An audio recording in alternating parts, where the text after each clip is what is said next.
அனைவருக்கும் வணக்கம். உங்களை சந்திக்கிற வாய்ப்பை தந்த இறைவனுக்கு நன்றி. மீண்டும் மீண்டும் உங்களை சந்திக்கிற வாய்ப்பை தந்தால் நான் நன்றி சொல்லிக்கொண்டே இருப்பேன். இந்த விழாவுடைய நாயகன் திரு இமான் அவர்கள், நான் இப்போதான் உள்ள பேசிக்கிட்டு இருந்தோம். அவரோட முதல் படம் என் படம் தான் நான் நினச்சிக்கிட்டு இருந்தேன். சேனான்னு ஒரு படம், சத்யராஜ் சார் நானும் நடித்த படம். ஆனால் அப்புறம் தான் சொன்னார் அது இல்லை வேற படம், விஜய் படம்னு சொல்லிட்டு. ஸோ ரெண்டாவது படம் தான் என்னோட படம் நினைக்கிறேன். I think so. சார் ரொம்ப நல்லா இருக்கு சார், வாழ்த்துக்கள் சார். ஸோ இந்த production house, mister Bobby, mister Manoj, இருவருக்கும் என்னுடைய வாழ்த்துக்களும் நன்றியும். ஏன்னா இதுபோல் ப்ரொடியூசர்ஸ் வரணும் சினிமாவுக்கு.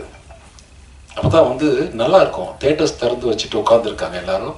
இதில் இளவரசு என்னுடைய பழைய நண்பர். எனக்கு அவர் காலையில் ஏதோ ஒரு இது உங்ககிட்ட பேசினா போய் சேரும்ன்றதுக்காக சில விஷயங்கள் பேசினார்னு நினைக்கிறேன். இல்லை ஆமாம், அதனால தான் பேசினார்னு நினைக்கிறேன். அவர் வந்த வேலையை கரெக்டாக பார்த்துட்டாருன்னு நினைக்கிறேன். பைக் வேலை இல்லைங்க, வேற வேலை. அதனால எனக்கு என்னன்னா ஒரு நல்ல தயாரிப்பாளர்கள் வரணும் சினிமாவுக்கு. நல்ல தயாரிப்பு, அதாவது சின்ன படம் பெரிய படம் இல்லாம நல்ல படம் கெட்ட படம்.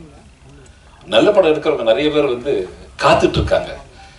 ஸோ என்னை போல ஒரு நடிகர் சொன்னாரு, சின்ன படம்லாம் எடுக்காதீங்க இனிமே, சின்ன பட்ஜெட்ல படம் எடுக்காதீங்க அப்படின்னு. அது அவர் சொந்த கருத்தா இருக்கலாம். என்னுடைய கருத்து, எந்த பணம் இருந்தாலும் படம் எடுக்க வாங்க, படம் எடுக்க வாங்க. அப்பதான் நல்லா இருக்கும். படம் எடுங்க, நிறைய படம் எடுங்க, உங்க கற்பனையை சொல்லுங்க. ஸோ படம் எடுக்க வரணும். அது சின்ன பட்ஜெட் பெரிய பட்ஜெட். இன்னைக்கு இருக்கிற பெரிய இயக்குனர்கள், இன்னைக்கு இருக்கிற டாப் மோஸ்ட் இயக்குனர்கள், நான் சொல்றதெல்லாம் உங்களுக்கு தெரியும் நினைக்கிறேன், அவங்க எல்லாம் சின்ன படம் எடுத்தவங்க தான். எல்லாருமே சின்ன படம் எடுத்தவங்க தான். இன்னைக்கு இருக்கிற பெரிய நடிகர்கள் சின்ன படத்துல நடிச்சவங்க தான். எதுவுமே பெரிய படம் கிடையாது சார். எடுத்த உடனே ஒரு 100 கோடியில 200 கோடியில படம் பண்றது இல்லை. சின்ன படம் பண்ணணும், வாங்க சினிமாவுக்கு வாங்க. இப்போ இளவரசு மாதிரி ஒரு நடிகர் இருக்காரு, இப்போ கிங்ஸ்லி மாதிரி நடிகர் இருக்காருன்னா, ஐயோ இவங்களை பார்த்தா கேளுங்க, போய் ஒரு தடவை கேளுங்க. கேட்டுட்டு அவங்களுக்கு உங்க பட்ஜெட்டுக்கு ஒத்து வருவாங்களான்னு பாருங்க. கேட்கறது தப்பே கிடையாது. Is it right? கேட்டு பண்ணுங்க. அதனால I welcome mister Bobby sir. வாங்க, நிறைய படம் பண்ணுங்க, நிறைய பண்ணுங்க. இன்னும் உங்களால எவ்வளவு முடியுமோ பண்ணுங்க. நிதானமா பண்ணுங்க, பொறுமையா பண்ணுங்க. என் நண்பன் வைபவ்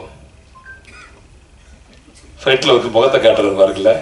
பக்கத்துல பார்த்தீங்க வைபவ் சொன்ன பக்கத்துல சிரிப்பாருங்க. பக்கத்துல இது ஒரு நடிகர் நடிச்சாரு, அதனால நிறைய ஸ்பேஸ் கொடுத்தாரு சொன்னாங்க. ஸ்பேஸ் உனக்கு கொடுத்தது இல்லப்பா, அவனுக்கு வேற வேலை இருந்தது, அதனால ஸ்பேஸ் கொடுத்துருக்க. அப்படி அதனால நம்ம ஜூனியர் மாதிரி தான், நல்ல தங்கமான பையன். நான் ஊர்ல இருந்து வரும்போது நான் கேட்டேன், பாபி சார் வராரு இன்னைக்கு அப்படின்னு சொன்னா, சரி ஓகே ரைட். அவர் ரொம்ப தூரத்துல இருந்து, அமெரிக்கால இருந்து வராரு. நான் பக்கத்துல இருந்து வர்றது ஒன்றும் தவறு கிடையாது. நான் சின்ன சின்ன வேலையா கடலூர், விழுப்புரம், திண்டிவனம் இருந்தேன். ஸோ அங்கிருந்து ஜேர்னி பண்ணி வந்துடுறேன் அப்படின்னு சொல்லிட்டு ஐம் ஜஸ்ட் கம்மிங். நான் சொன்னேன், ஒரு சினிமாவுக்காக ஒருத்தர் யூஎஸ்ல இருந்து வந்திருக்காரு அப்படின்னா நான் பக்கத்துல இருந்து வர்றது தவறு கிடையாது. ஸோ அது திரும்ப நான் ஓடணும் அங்கிருந்து. ஸோ அதனால வாழ்த்துக்கள் சார். வாங்க, நிறைய பேர் இன்னும் சினிமாவுக்கு வாங்க. நிறைய உங்களுடைய கனவுகள், உங்களுடைய நிறைய பேர் கதையை வச்சுட்டு நிறைய இளம் இயக்குனர்கள் காத்துட்டு இருக்காங்க. ஸ்கிரிப்டை கேளுங்க, அவங்க கிட்ட கேட்டு நீங்க ரொம்ப கரெக்டா பண்ணுங்க. நானும் நிறைய படம் பண்ணிட்டு இருக்கேன். முடிஞ்ச வரைக்கும் என்னுடைய கான்ட்ரிபியூஷனை கொடுக்குறேன். நான் சொல்றதெல்லாம் இது என்னுடைய இண்டஸ்ட்ரி, நம்முடைய இண்டஸ்ட்ரி. இங்க உட்காந்துருக்க பழைய பத்திரிகையாளர்கள் நிறைய பேர் எனக்கு நல்ல பரிச்சயமானவங்க, ரொம்ப காலமா இருக்கும்.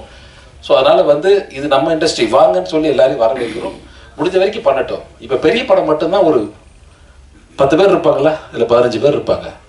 பொங்கல் எனக்கு, தீபாவளி உனக்கு, ரம்ஜான் உனக்கு, கிறிஸ்மஸ் எனக்கு, இப்படி பிரிச்சுக்கிட்டாங்க நாட்களை. மற்ற நாள்ல என்ன படம் பண்ண போறோம் நம்ம? சரி, விழாக்காலம் மட்டும்தான் இருக்குன்னா மீதி நம்ம என்ன பண்ண போறோம்? படம் வேணும் இல்லை, அதுக்கு ஆட்கள் வேணும், படம் எடுக்கணும்.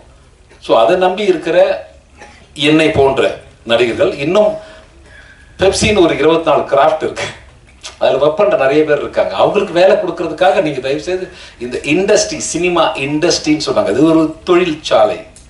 இது நல்லா இருக்கணும்னு ஆசைப்படுறேன். என்னுடைய ஹம்பிள் ரிக்வெஸ்ட், வழக்கமாக நான் சொல்றதுதான், தமிழக அரசிற்கு ஒரு அன்பு வேண்டுகோள். என் அன்பு தம்பியின் உரிமையோடு சொல்லலாம். மாண்புமிகு அமைச்சர் திரு உதயநிதி அவர்களுக்கு ஒரு அன்பு வேண்டுகோள். இது உங்ககிட்ட சொன்னா போய் சேருன்றதுக்காக சொல்றேன். தயவு செய்து நீங்கள் வந்த திரையுலகம் என்கிற காரணத்தால் எங்களுக்குன்னு ஒரு இடம் வேணும்.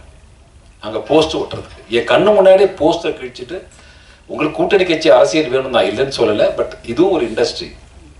போஸ்டர் வந்து நாங்கள் டாக்ஸ் கட்டி வரி கட்டி போஸ்ட் அடிக்கிறோம். எங்கள் போஸ்ட் ஓட்டுறதுக்கு ஒரு இடம் தயவு செய்து எங்களுக்காக கொடுங்க. நாங்கள் அதுக்கு எவ்வளோ செலவோ நாங்கள் பார்த்துக்கிறோம்.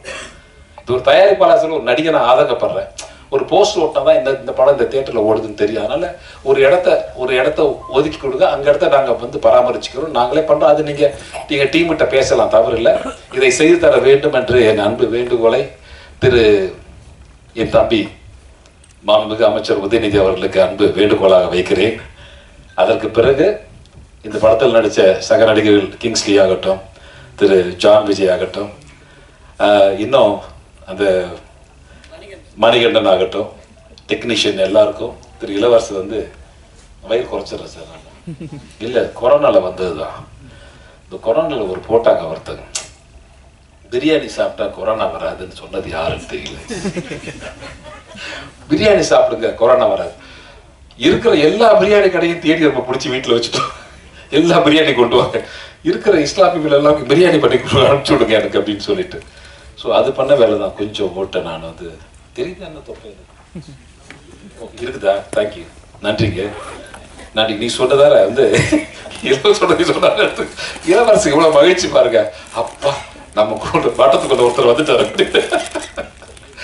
Okay, thank you. நான் குறைச்சிடும் பாருங்க, நீங்களும் குறைக்கிறீங்க. ஓகே, அதனால இந்த படம் வந்து உங்களுக்கு வழக்கமான சொல்றதுதான். நல்ல படம் தெரிஞ்சா நீங்க நல்லது எழுதுங்க. இது வந்து நிச்சயமா நல்ல படம்.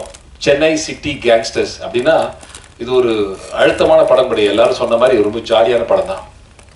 ஜாலியான படம் மட்டும் தான் நடிக்கிறார் அப்படின்னா சீரியஸாகவும் இருக்கும். இதில் கொஞ்சம் சென்டிமெண்ட்லாம் இருக்கும், நல்லா இருக்கும் அந்த கதையில. இந்த படம் நடிச்சு முடிஞ்ச உடனே இடுப்பெல்லாம் வந்து இப்பன்னா கரெக்டுன்னு சத்தம் வரும். இந்த அடியப்பன் படத்துல எம்ஜிஆர் நடிச்ச மாதிரி கூடு விழுந்தபடியே நாங்கெல்லாம் போவோம் இல்லை. எனக்கு நான் செட்டுக்கு போறது முன்னாடி என்னோட கேரவன்ல இருந்து எனக்கு இந்த எக்ஸ்ட்ரா ஃபிட்டிங்லாம் கொடுத்தாங்க கம்பெனில இருந்து. வந்து என்ன கொடுத்தாங்க, நீ கேப் கொடுத்தாங்க, அப்புறம் கைக்கு ஒரு கிளவுஸ் கொடுத்தாங்க, அப்புறம் செட்டப்லாம் ஒன்று கொடுத்தாங்க. நான் சொன்னேன், இது என்ன அது பாகுபலி படத்துல வாருக்கு போற மாதிரி இருக்கு, இதெல்லாம் எது கொடுக்குறீங்க எங்கிட்ட? இல்லை சார், சேஃப்டிக்கு போட்டுங்க அப்படின்னு. சேஃப்டிக்கு போடணுமா? இல்லை அதெல்லாம் ஒன்றும் வேண்டாம், பார்த்துக்கிறேன். வந்து செட்டை பார்த்த உடனே அதெல்லாம் கொண்டாங்க அப்படின்னு எல்லாத்தையும் மாட்டிக்கிட்டு எங்களை காலையில கொடியை விட்டாருன்னா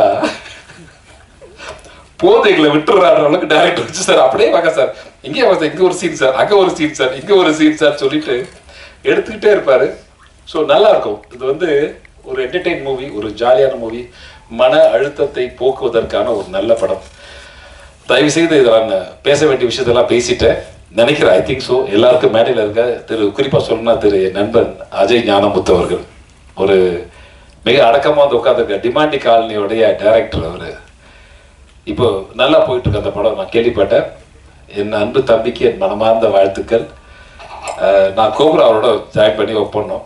நிறைய ஃபேமிலி ஃப்ரெண்ட் ஆகிட்டார். Is my good friend. வாழ்த்துக்கள் தம்பி, வந்ததுக்கு ரொம்ப நன்றி. Thank you very much. உங்களை சந்திச்சதில் மிக்க மகிழ்ச்சி. ஒரு நல்ல படம் தெரிஞ்சால் நீங்கள் நல்லது எழுதுங்க, நல்லது பண்ணுங்க. தேங்க்யூ வெரி மச் அண்ட் வாழ்த்துக்கள். Thank you very much.